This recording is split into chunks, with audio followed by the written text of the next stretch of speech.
Hey, all right. Well, I'm not in my basement, but I am recording, and I'm going to talk about some more crazy, crazy things that are going on out there in terms of perspectives on the current political, cultural situation that we have found ourselves in, or in some cases, well, we've all created it one way or the other. But anyway, going to Facebook, I got it over here. Sorry. And this was a post by somebody I know. And I responded because I think it's important to counter information that you don't think is good. And I'm going to talk a little bit about the difference between good and truth, because there is a big difference. And I have a cool thing to share about that in a little bit. But for now, this is an example of, in some ways, what might be true, but it's not good. And this was a post that I reposted, and it's called "A Day in the Life of Sue Republican." And so you can read it. I'm not going to read it all, but it essentially, says Sue gets up at 6 a.m. and fills her coffee pot with water to prepare her morning coffee. The water is clean and good because some tree-hugging liberal fought for minimum water quality standards. And then it goes on with, 20 paragraphs or so of the same type of thing. Basically, the argument is that Sue Republican is an ungrateful, not smart, unaware person. And if it wasn't for the tree-hugging liberals, the commie liberals, the liberal union workers, the girly man liberals, these are all words that are used, making the world safe and available, Sue would never have any of the things she has. So, of course, it's way far off. It doesn't at all talk about what it took to get the water to her pipe, to find the water in the first place, to create the technology to transport the water, to deliver the water, to keep the water safe in most cases, because if you're trying to drink water, you want it to be safe. And so in most cases that was done already. On down for everything, there's no acknowledgement of how things came to be. And it's such a one-sided, and in some ways it's true, it's true in the sense that there are people who fought for consumer protections and labor unions and fairness and all this stuff, and that's all part of American history.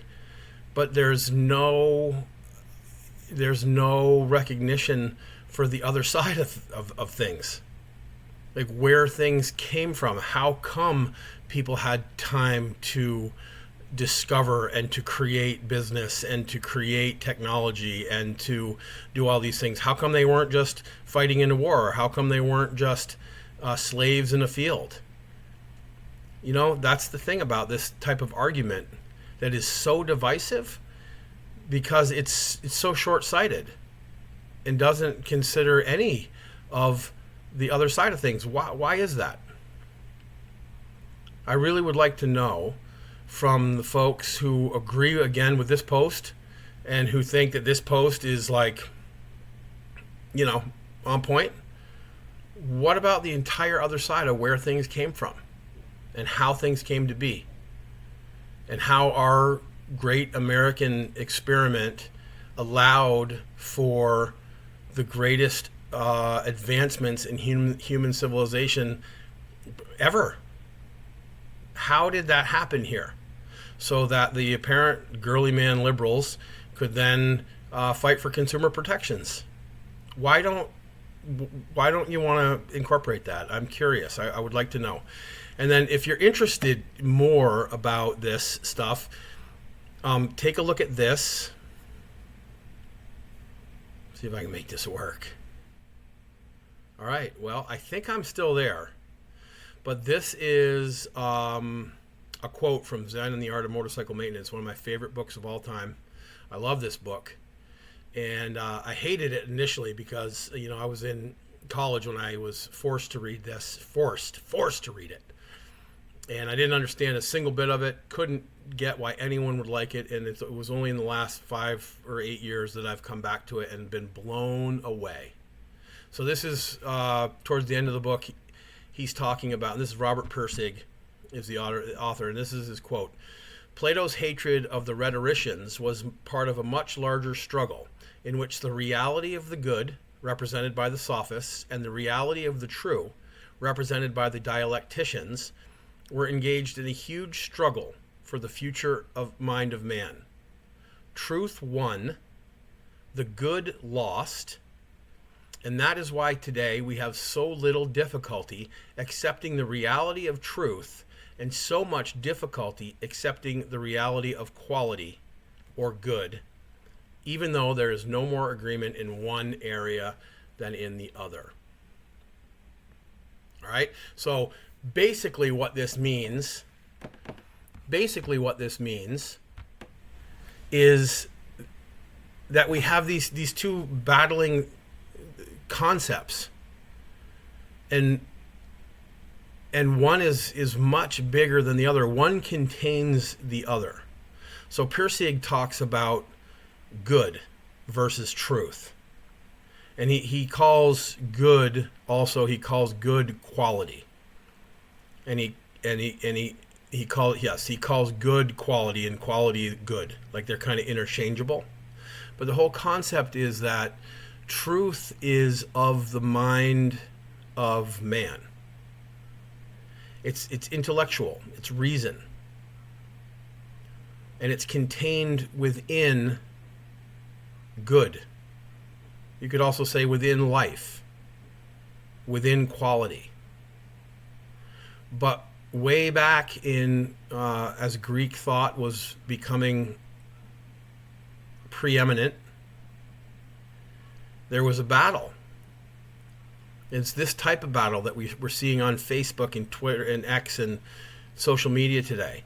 It's this battle that somehow truth is the end-all, be-all of life experience. And I don't think that's true. I don't think that's true. I think there's something bigger than truth, and it's not to say that truth isn't important or vital. But like this Facebook post implies, there's truth here, but it's not good. It's not good for anybody, this type of truth. This is truth couched in like punishment and like demeaning thought and demeaning action. It's divisive. And so it's not good. And that's the difference between truth and good. So I'm curious. This is how I'm filtering things. I think that it's important if you see information out there that is just like half true or not or just, true in opinion, just true because somebody feels like it's true, put something out there that offers a counter. I try not to fight with people. I don't really want to fight with anybody, but I would like to talk more about it and see if there's ways to figure it out.